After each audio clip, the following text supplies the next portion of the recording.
Hello everyone, आज की इस वीडियो में हम लोग डिस्कस करने जा रहे हैं अपना SA number 260, that is communication with TCWG। सबसे पहले इस एसे का ऑब्जेक्टिव क्या है? ऑब्जेक्टिव ऑफ दिस एसे, तो देखिए, हमें सबसे पहले कम्युनिकेट यानी कि ऑडिटर के पास है TCWG के, यानी कि ऑडिटर के पास है TCWG क्या जानी चाहिए? कम्युनिकेट जानी चाहिए, लेकिन क्या जानी चाहिए? Clearly response. तो communicate clearly responses auditor to TCWG। और फिर उसके बाद क्या हो जाएगा? प्रमोट करेंगे हम इफेक्टिव टू वे कम्युनिकेशन। एक इफेक्टिव टू वे कम्युनिकेशन होना चाहिए। आपको कुछ इन्फॉर्मेशन चाहिए, ऑब्टेन कर लो एंड प्रोवाइड करो एक टाइमली ऑब्जर्वेशन ऑफ ऑडिट। तो ये देखिए ऑब्जेक्टिव क्या है? कम्युनिकेशन जानी चाहिए clearly, effective two way communication हो जाएगा। आपको कुछ चाहिए, ऑब्टेन कर लो एंड प्रोवाइड करना है एक ऑब्जर्वेशन टाइमली, यानी कि टाइमली ऑब्जर्वेशन करना ऑडिट का। फिर आता है TCW। अब हमें क्या किसके साथ में कम्युनिकेशन करना है? TCWG। तो ये TCWG होता क्या है? कोई भी ऐसा पर्सन जिसकी दो रिस्पॉन्सिबिलिटी होती है एंड एक होती है उसकी ओब्लिगेशन। कोई भी ऐसा बंदा जिसकी दो रिस्पॉन्सिबिलिटी होती है और एक ओब्लिगेशन होती है, उसको बोलते हैं TCWG। दो रिस्पॉन्सिबिलिटी क्या होगी? एक तो ओवरसीइंग याद रखना। तो ओवरसीइंग करना विद स्ट्रेटेजिक डायरेक्शन, ओवरसीइंग करना फाइनेंशियल रिपोर्टिंग प्रोसेसेस को, एंड ओब्लिगेशन होती है अकाउंटेबिलिटी एंटिटी के अंदर लाना। तो कैन बी अ पर्सन, यानी कि कोई पर्सन भी हो सकता है, कोई ऑर्गेनाइजेशन भी हो सकती है, लेकिन विद रिस्पॉन्सिबिलिटी ऑफ ओवरसीइंग। तो जिसकी दो रिस्पॉन्सिबिलिटी होती है, एक रिस्पॉन्सिबिलिटी किसकी? स्ट्रेटेजिक डायरेक्शन, यानी कि ओवरसीइंग करना विद स्ट्रेटेजिक डायरेक्शन। एक ओब्लिगेशन होती है related to accountability of the entity, and they are also responsible for overseeing the financial reporting process. तो कोई भी ऐसा बंदा जिसकी दो रिस्पॉन्सिबिलिटी और एक ओब्लिगेशन होती है, उसको बोलते हैं TCWG। फिर आता है क्या फ़ायदा है कम्युनिकेट करने से TCWG को, मतलब सिग्निफिकेंस, यानी इसका महत्व क्या है कम्युनिकेशन करने का TCWG। क्योंकि हमें एक डेवलप करना है CWR, कंस्ट्रक्टिव वर्किंग रिलेशनशिप। हमें क्या करना है? डेवलप करना है CWR। तो एक effective communication, two way communication is important बन जाती है, यानी कि इज़ इम्पोर्टेंट किसके लिए? इन असिस्टिंग, हेल्प करने के लिए, किसको? डेवलपिंग करने के लिए एक CWR, कंस्ट्रक्टिव वर्किंग रिलेशनशिप। और ये कब होगा? जब आप इंडिपेंडेंस एंड ऑब्जेक्टिविटी चेक कर रहे हो ना, उसी टाइम पर डेवलप कर लेना एक कंस्ट्रक्टिव वर्किंग रिलेशनशिप। तो इसका महत्व क्या होता है? क्योंकि हमें डेवलप करना होता है कंस्ट्रक्टिव वर्किंग रिलेशनशिप बन जाता है हमारा किसके साथ में? TCWG के साथ में।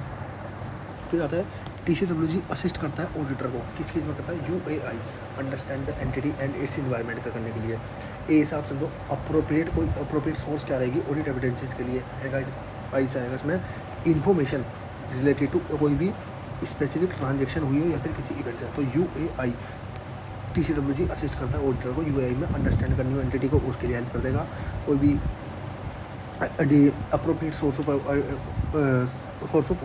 ऑडिट एविडेंस क्या रहेंगे उसके बारे में बता देगा। कोई भी प्रोवाइड करेगा information about the specific transaction और इवेंट्स के बारे में। फिर आते हैं matters to be communicated by the auditor. क्या क्या मैटर्स टू बी कम्युनिकेटेड होंगे बाय द ऑडिटर?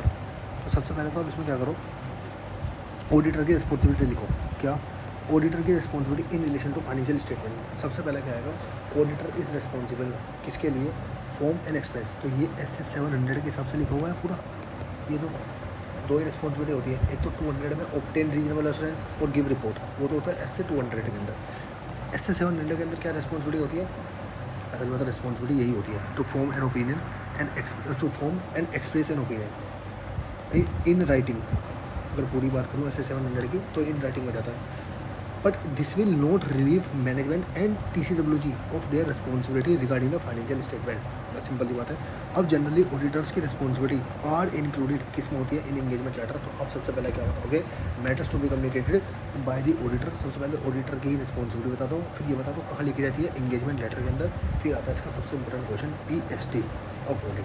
देखिए, प्लान, स्कोप एंड टाइमिंग किसका? ऑफ ऑडिट का। सबसे पहले आप देखो रिस्क, यानी कि आप डिस्कशन करो किसके ऊपर? रिस्क जो आइडेंटिफाइड हो, यानी कि आइडेंटिफिकेशन ऑफ रिस्क कैसे होगा? Materiality to be used by the auditor, वो क्या रहेगी? ठीक है, अब मैं आपको वैसे मुँह से बता देता हूँ, वैसे ही सिंपली देखो, प्लान करना है, स्कोप करना है एंड टाइमिंग करना है। तो आप डिस्कशन तो कर रहे हो रिस्क का एंड मटीरियलिटी का। रिस्क क्या होगा? आइडेंटिफिकेशन। मटीरियलिटी क्या होगी? To be use by the auditor. अब आप इसे कोई भी ऐसा एरिया जहाँ पे TCWG ही रिक्वेस्ट कर सकता है किसको? ऑडिटर साहब को। यानी कि TCWG ही रिक्वेस्ट करेगा कि इस एरिया में क्या हो सकता है? स्पेशल ऑडिट प्रोसीजर लगा लेना। अगर सिंपल सी बात है भाई, TCWG ऑडिटर को ये बोल रहा है कि भाई ये एक एरिया है, इसके अंदर स्पेसिफिक यानी कि स्पेशल ऑडिट प्रोसीजर परफॉर्म करना। फिर कोई भी ऐसा एरिया जिसके अंदर एक सिग्निफिकेंट रिस्क मिला, अब आपको पता होगा अगर सिग्निफिकेंट रिस्क है तो वो हमेशा रिक्वायरमेंट रखता है स्पेशल ऑडिट कंसिडरेशन की, तो आप स्पेशल ऑडिट कंसिडरेशन लगाना। अब एक चीज़ समझना, अगर स्पेशल ऑडिट कंसिडरेशन लगाएगा तो ये हेल्प कर जाएगा किसको, TCWG को, क्या करने के लिए, फाइनेंशियल रिपोर्टिंग प्रोसेस को ओवरसीइंग करने के लिए। वो लिखा हुआ है PST एनालिसिस, मार्क करना वेरी इंपॉर्टेंट। तो सर को सबसे पहले डिस्कशन करना, ऐसे बता दूँ, रिस्क एंड मटीरियलिटी, इसका क्या होगा, आइडेंटिफिकेशन, इसका क्या होगा, to be use by the auditor. तो आइडेंटिफाई एन एरिया जहाँ पे TCWG may request the auditor to undertake the additional procedure. फिर आएगा कोई भी ऑडिटर शेल कम्युनिकेट, देखो auditor shall communicate area where significant risk is identified हो चुका है and generally significant risk will require special audit consideration and therefore will also assist करेगा TCWG को fulfilling the financial reporting process से related उनकी जो भी रिस्पॉन्सिबिलिटी बैठती है। फिर आता है such communication will assist the auditor understand the entity and its environment. अब क्वेश्चन अगर यहीं से घूम के आ गया आपको समझ आना चाहिए।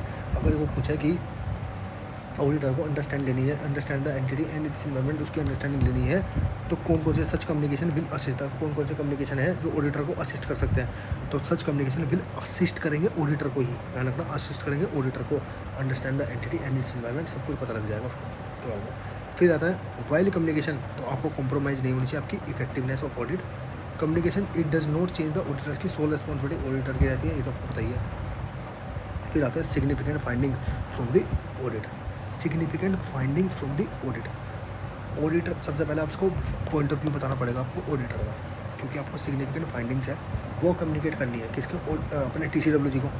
तो आप अपना व्यू तो बताओगे ना किसके बारे में, significant qualitative aspects, significant qualitative aspects किसका, एंटिटीज़ की अकाउंटिंग प्रैक्टिसेस का, अकाउंटिंग पॉलिसीज़ का एंड एस्टिमेट्स का एंड डिस्क्लोजर एक्सेट्रा, बस इतना बता दोगे। फिर देखो सिंपली है, कोई भी अगर आपको सिग्निफिकेंट डिफिकल्टी इनकाउंटर की गई है आपने ड्यूरिंग दी ऑडिट, जैसे कि भाई मैनेजमेंट क्या, 1 सेकेंड, मैनेजमेंट ने क्या करा, मैनेजमेंट की तरफ से डिलेज था, अनअवेलेबिलिटी ऑफ पर्सनल था, आपको किसी पर बंदे से मिलना था वो बंदा ही अवेलेबल नहीं है, unavailability of personal and information भी, रिस्ट्रिक्शन लगाया गया आपके ऑडिट पर।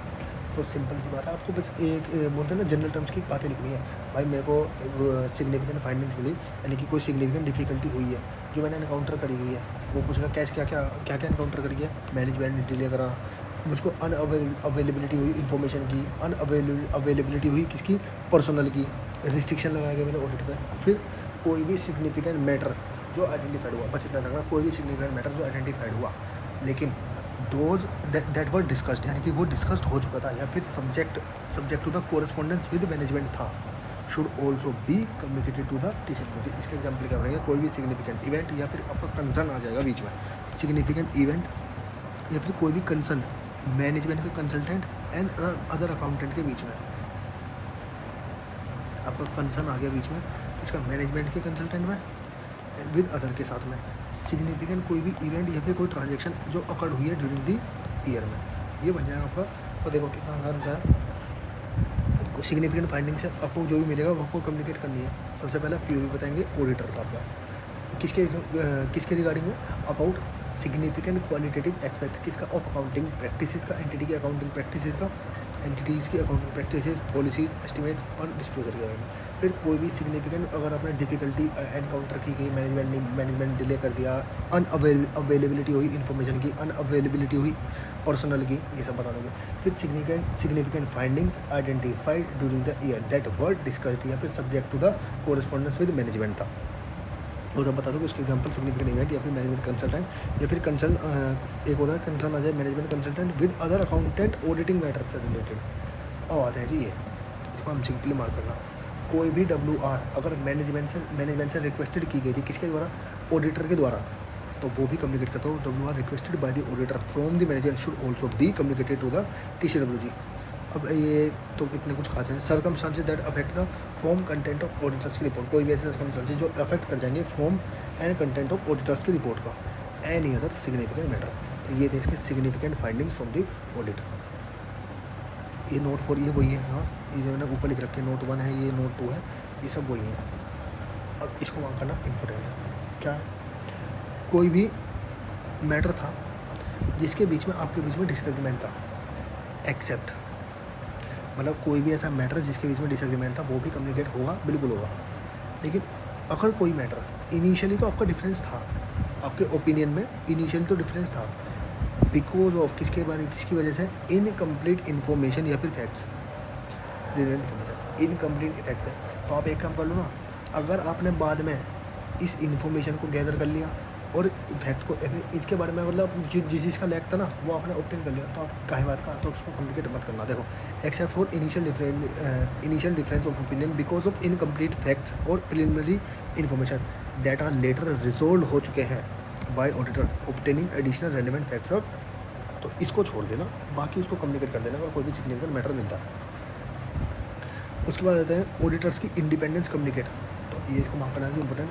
जब लिस्टेड एंटिटीज़ का हम ऑडिट करते हैं तो उसके केस में आपको क्या करना पड़ता है, उसकी इंडिपेंडेंस के बारे में बताना, कम्युनिकेट करना पड़ता है कि मैं इंडिपेंडेंट हूँ, तो मैं, मेरी टीम, मेरी फर्म कोई या फिर मेरी कोई नेटवर्क फर्म भी है, उसके बारे में भी आप बताओगे कि मैंने कंप्लाई करा है अपने एथिकल रिक्वायरमेंट के साथ में, मेरा क्या क्या रिलेशनशिप रहा है, अगर मैंने कोई सर्विस प्रोवाइड करी भी है तो बाइफरकेशन देना कि ऑडिट फीस इतनी थी, नॉन ऑडिट फीस इतनी थी। यार सपोज आपने 5 करोड़ की तो ऑडिट फीस पकड़ी, लेकिन 15 करोड़ का तो आपको उसको नॉन ऑडिट फीस से काम आ रहा है, तो इंडिपेंडेंस कहीं की रह गई। ठीक है, अब कम्युनिकेशन का प्रोसेस कैसे होता है, कम्युनिकेशन कैसे होगा, तो देखो, ऑडिटर को कम्युनिकेट करना है FTE, क्या करना पड़ता है, FTE, फॉर्म आएगा, टाइमिंग आएगा एंड एक्सपेक्टेड जनरल कंटेंट, बस फॉर्म आएगा, टाइमिंग आएगा और कंटेंट तो आएगा, लेकिन कौन से वाला, एक्सपेक्टेड जनरल कंटेंट, यानी कि जो एक्सपेक्टेशन है जनरली जो आता ही है, यानी कि इतना तो मिलेगा वही बात है ना, एक्सपेक्टेड जनरल कंटेंट। अब सर सुनना मेरी बात, द ऑडिटर शैल कम्युनिकेट करना चाहिए किसमें, इन राइटिंग होना चाहिए, ओरल नोट एडिक्वेट, क्या होना चाहिए, सिग्निफिकेंट फाइंडिंग, तो शैल कम्युनिकेट करना चाहिए, इन राइटिंग करना चाहिए सिग्निफिकेंट जो भी फाइंडिंग्स है। अब एक चीज़ और लिखी है इसमें, अगर written communication need not include all matters, यानी कि कोई ज़रूरत नहीं है सारे मैटर इंक्लूड करने की, कोई दिक्कत नहीं है, कोई ज़रूरत नहीं है, ओनली सिग्निफिकेंट मैटर्स करो in case of listed entities. मैं बताऊँ, हम ऊपर भी तो यही कर रहे थे सिग्निफिकेंट फाइंडिंग्स को, तो सिग्निफिकेंट फाइंडिंग्स तो बहुत सारी हो सकती है, पर ये क्या बोल रहा है, आप लिस्टेड एंटिटी के केस में सारी मत कम्युनिकेट करना, ऑल मैटर मत करना, बस ओनली सिग्निफिकेंट मैटर जो आपको लगता है ना उसको कम्युनिकेट कर देना, बस आपका काम चल जाएगा। अब बात करते हैं, अगर आपने ओरली कम्युनिकेट करा, अगर आपने ओरली कम्युनिकेट करा तो आपको क्या करना पड़ता है, डॉक्यूमेंट करना पड़ता है, क्या, कब और किससे किया, यानी कि वैन और किससे कम्युनिकेट करा।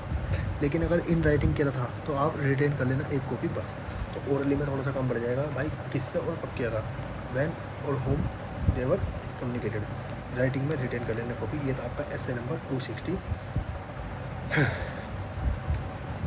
Thank you so much guys.